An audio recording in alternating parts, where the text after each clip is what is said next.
There's a whole lot of commotion going on down the north coast these days. That can only mean one thing. Well, it can mean a number of things, but it means one thing specifically.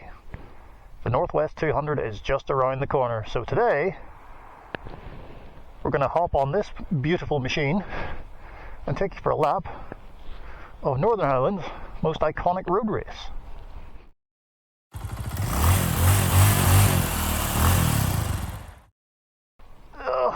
What an athlete I am as I board this mighty steed.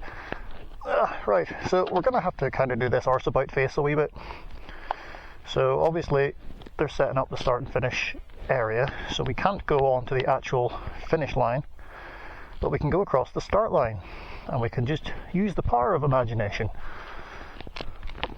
as we head around the iconic Northwest 200 circuit. Oh, come on now. There we go. Just like me, she takes a while to get going in the morning. So hopefully everything looks and sounds alright. I'm amazed that there's actually sun out in this country. It's the first time we've had sun in Northern Ireland since I think about 1984. And even at that it was only for about half an hour. So we're going to start. This is not part of the circuit where I'm coming out of now, but this is. We're coming on to it as soon as we get out of here. Well, bam. There we go. We are on the Juniper Hill section of the circuit, which is just before the finish line, which is in there. That is the finish chicane, which we can't go into because obviously they're setting the whole place up.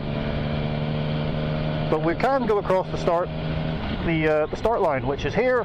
I mean, if there's anybody behind us, we could feasibly stop on pole, but we're not going to do that because we are responsible road users, apparently. There's the grandstand being all set up. And there we go, we have officially started our lap of the Northwest. So for those of you who don't know, the Northwest 200, it's Northern Ireland's longest running road race. 1929 it began. It has continued to this very day. As we come around the now normally on the opening lap this is an absolute cluster fornication, we'll call it that for the purposes of not swearing. On the first lap everyone's jockeying for position as they come down towards the first major braking area on the circuit, which is, I'm sorry, I'm just trying to make sure we're not breaking any speed limits because we're good people. The first major braking area, which is York Corner.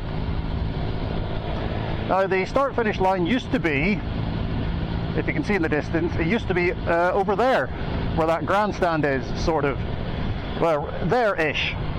And then they'd go down onto the promenade here in Port Stewart, which is along the seafront, but they don't do that anymore. I think it was 1973, maybe they stopped doing that. I can't quite remember. I looked this up before I came out, but memory isn't the best. So as we break into York Corner, this is the first major braking area on the circuit. Can we get the knee down? No, we can't, because obviously. There you go. If you want some advertising Schimmel pizza, I've never heard of you. RST, I have heard of you. If you want to give me a sponsorship, that'd be great, because I'm wearing pretty much all of your gear currently. And a rye, I can't afford you, so there we go. Anyway, enough of me blathering on about consumerism and that. As we come up towards at the time when it was first introduced in about 1998, controversial Mill Road chicane. There's a mini roundabout up here, it never used to be. They would always take it out for the Northwest. But in about 98 they put in a chicane up here for some reason. Not entirely sure as to why. But yeah, here it is. They would go around that way, so round the opposite way around. We're not going to do that because that's illegal. But we are going to just blast on out of there. There we go.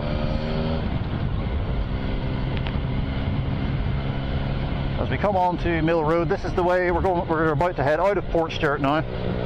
Yeah, so the track itself goes through 3 towns on the north coast. It starts in Port Stewart, goes into Coleraine, then into Portrush, and then back into Port Stewart again. We're coming up to once we get out of here, we will be approaching the fastest section on the circuit. Once we get past the... See, I love looking at this. I'm going to look back at this in like 5 years' time and look at the price of fuel and go, bloody hell, either that was very cheap or bloody hell, that was very expensive. Hopefully, it's going to be the... Hopefully we'll have moved on by then, and you'll actually be able to fuel your vehicles, which would be nice. But yes, anyway, we're about to come out onto the fastest section of the circuit, so we're going to... Oh my word! Wind her on a wee bit, as they say. This is it, coming down towards Station Corner, named after the fact that there used to be a train station down here many moons ago. So you'll be coming down here, you just close your eyes, you pitch it right, and you pray to every god under the sun that you make it out the other side. That's now we come on to, as I say, the fastest section on the circuit in 2004, I want to say. The first 200 miles, the first man to make it through 200 miles an hour through the speed trap down here, Michael Rutter, 2004. That's insane. Go 200 miles an hour on public roads is absolutely bloody mental. I can't even fathom doing that. Well, I can, but then I go off the notion very quickly. As we blast out, there's yeah, normally there's about 4 or 5, 6 abreast coming down through here. Everyone jockeying for position, which is absolutely mad. But you can take in the glorious scenery. Look at that off the north coast. Well, this probably isn't the best advert for it, but it looks all right, I reckon. It's mad though, because I grew up around here. I drive these roads every day. I drive these roads to work every day.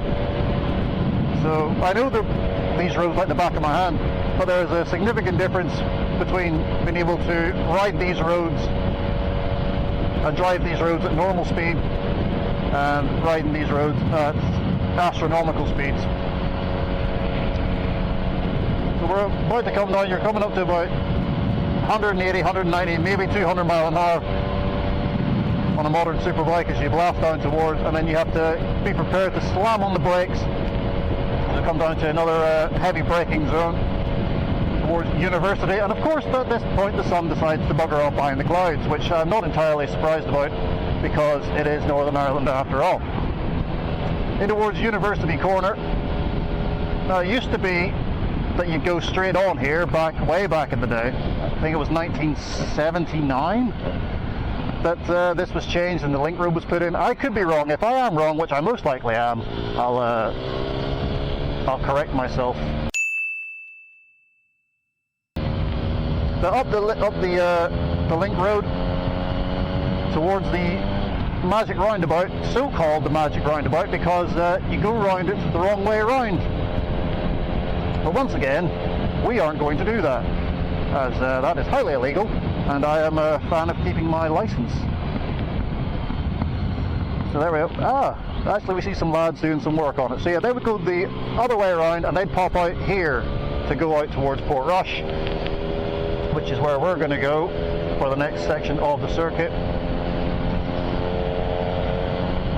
Now the Northwest, it used to have a lot more fanfare than it does nowadays, I reckon, but there's a lot of, well, there's many reasons for that. The organisation hasn't been brilliant in the last couple of years. The funding's been quite hard to come by, and the fact that they now show it live on TV every year probably doesn't help. But a lot of people are being, fans are being priced out of coming to what used to be a huge event. Even if you weren't into bikes about 20, 30 years ago, you'd still come out to the north. Like these roads would be absolutely, you couldn't move for people standing anywhere they possibly could to get a view of the races. Coming up here, this is Mather's Cross. Now this used to be flat out, much like Station, but now they've put a chicane in here for safety purposes, which to be fair is probably the right idea. It is very tight though. There it is there, that's where you tip it in. But we're not going to do that because we can't really. So we're going around Mather's Cross. It used to be flat out, but as I say, they put that chicane in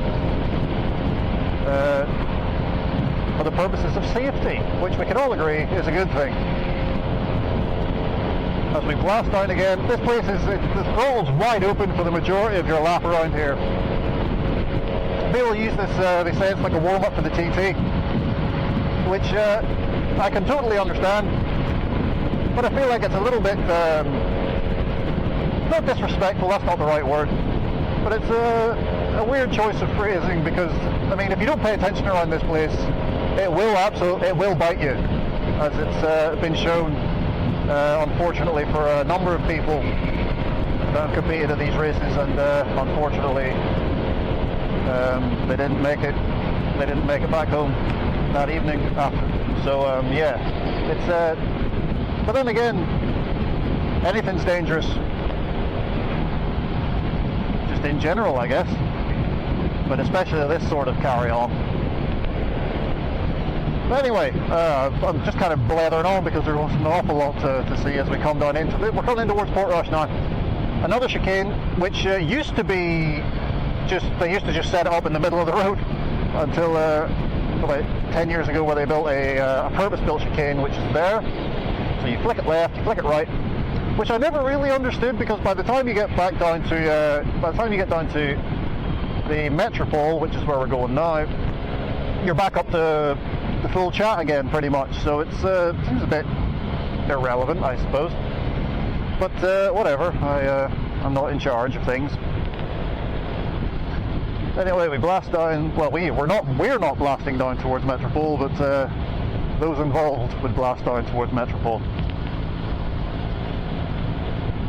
As we come into the seaside town of Portrush, which is a lovely place. I used to live here. It was quite nice. Very expensive because you're by the sea, so landlords should just automatically add an extra bloody £100 a month because you're near the sea. But whatever. That's it's a whole different kettle of poisson that we'll be getting into there.